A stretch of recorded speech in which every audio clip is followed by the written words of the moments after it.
Okay, so muli, magandang gabi po. So, humihina-hina po ang internet na naman.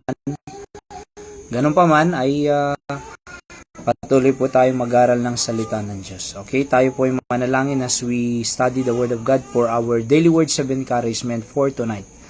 Dakilang Ama, Diyos namin banal, pagpalayan niyo po ang inyong salita na aming pag-aaralan sa gawing ito. Tulungan niyo kaming maunawaan at maisabuhay din po para sa aming pamilya ang inyong mga salita. Patawad Ama sa kasalanan, ito pong aking dalangin sa pangalan po ni Jesus. Amen. Dito po sa Revelation chapter 4 verse 11, the Bible says, Thou art worthy, or sa 10 muna po, The 24 elders fall down before Him that sat on the throne, ang Panginoong Kristo po yan, and worship Him that liveth forever and ever, and cast their crowns before the throne, saying, Thou art worthy, O Lord, to receive glory and honor and power, for Thou hast created all things, and for Thy pleasure they are and were created. So ito po ay pinapakita po dito ang kadahilanan kung bakit po tayo nabubuhay sa lupang ito, whether it be humankind or mga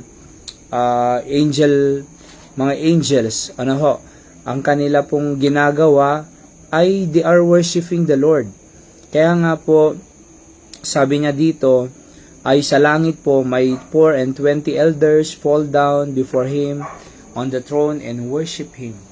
Sapagkat po ang pinaka-reason why we are created by God is to worship Him, mga kapatid. Ano ho?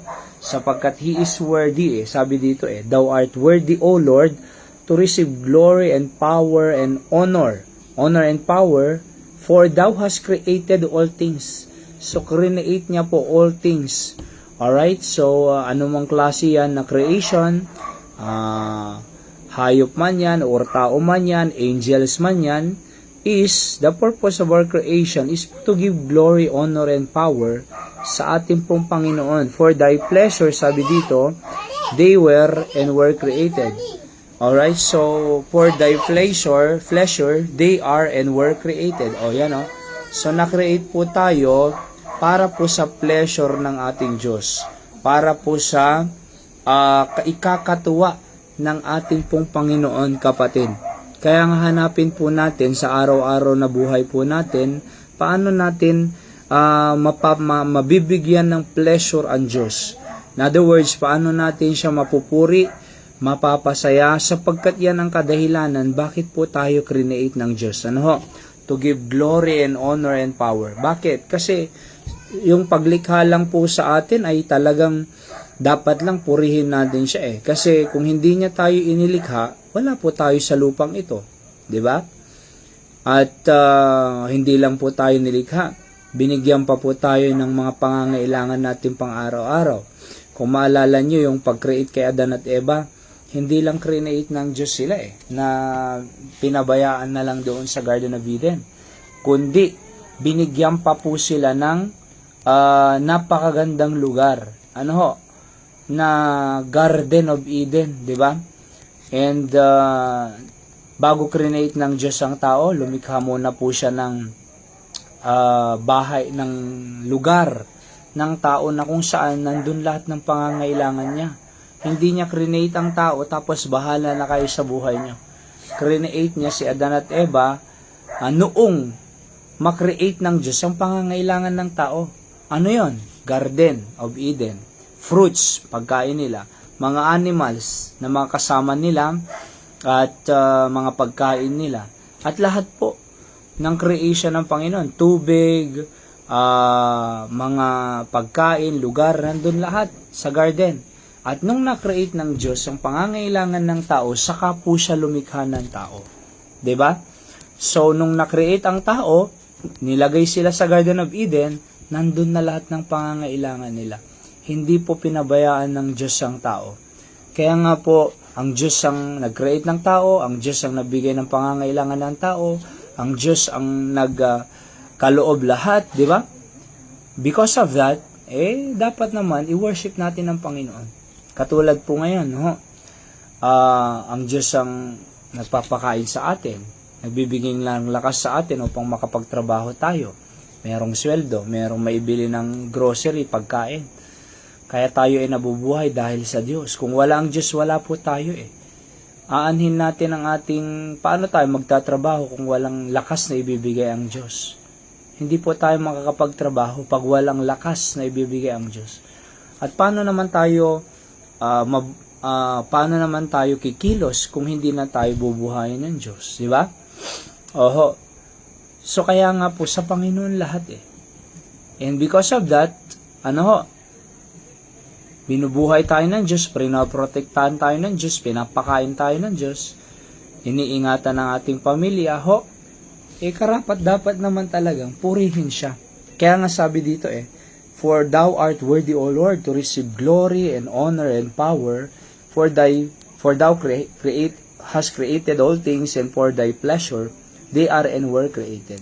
So the purpose of our creation is to glorify God, to honor God, to give pleasure to God. Paano natin siya mapapasaya? Kaya nga po sa araw ng linggo bukas ay bilang pag-recognize sa Diyos sa kabutihan niya po sa atin sa mga nakaraang araw, nakaraang taon, nakaraang buwan, magpasalamat po tayo. Mag-worship po tayo sa Kanya. By the way, may worship place po tayo dito sa San Juan ngayon. Alright?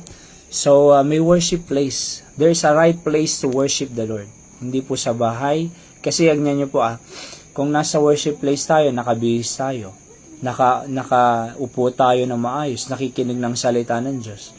Nakaka-focus para purihin ang Diyos. Pag nasa bahay lang, nag-o-online lang, for example, baka nagluluto yan, naglalaba yan, nakahiga yan, hindi nakabihis yan. So, hindi po ganon, kapatid. Kaya nga po, merong place of worship na kung saan, doon tayo magsasamba sa Panginoon. Lalo na kung nandito ka lang po sa Candon area, pumunta po kayo sa worship place. Hindi po sapat ang pag-worship sa Panginoon kung online. Ang online po ay na-design lang po yan noong pandemya, di ba? Hindi tayo makalabas, may online. Pero hindi wala ng pandemic pwede na tayong lumabas. Pangalawa, sa mga may sakit, nasa hospital, nasa bahay, hindi makalakad, at least nakaka-join sila. Mga malalayo, nasa ibang bansa. Pero kung nandito ka lang malapit po sa bayan ng Candon, punta tayo, mag-worship po tayo. Sapagkat upang i-recognize natin na ang Diyos lahat ang may gawa. Without God, we are nothing. Para namang matuwa ang Panginoon sa atin. For thy pleasure, they were and created, sabi dito. Para sa pag-uumpisa natin ng linggo bukas, first day of the week, Sunday, ay maganda ang lalabasan po ng ating weekdays, di ba? Sunday bukas unang araw ng linggo. Para hanggang sa Sabado, katapusan ng linggo, nag-guide po tayo. Mayroon tayong encouragement. Iba pa rin po yung may naririnig tayong words of encouragement, prinsipyo sa salita ng Diyos kaysa sa wala. Di ba? At pag-worship po sa ating Panginoon. Kaya see you po tomorrow dito po sa Candon Bible Baptist Mission at San Juan, dito sa San Juan Interior. Sama-sama po tayong sambahin at purihin ang ating Panginoon. Okay? So, kanina po nag-prayer request si Brother Rico nasa South Korea. Pag-pray natin si Faith Dayan, ang kanyang anak na nagkakaroon ng sakit sa tiyan, LBM, at ganun din po yung may mga karamdaman po siya. Okay? So, pag-pray po natin na gumaling. Ang anak ni Brother Rico. Alright? So, nagpapa-prayer request po siya. Okay? So, hindi magandang pakiramdam niya, masakit ang tiyan. May LBM. Okay? Let's pray. Dakilang Diyos, salamat sa inyong salita. Pagpalain niyo po sa aming buhay ang inyong mga salita. Tunay nga, Panginoon, na kami po ay create ninyo to give glory and praise to you and to honor you, to worship you, Panginoon. Kaya sa arang bukas, dalhin niyo kami sa church, worship place, upang sa ganun kami po ay magpupuri sa inyo, magpapasalamat, makikinig ng inyong salita, instruction muli para sa linggo, Panginoon, sa araw ng bukas.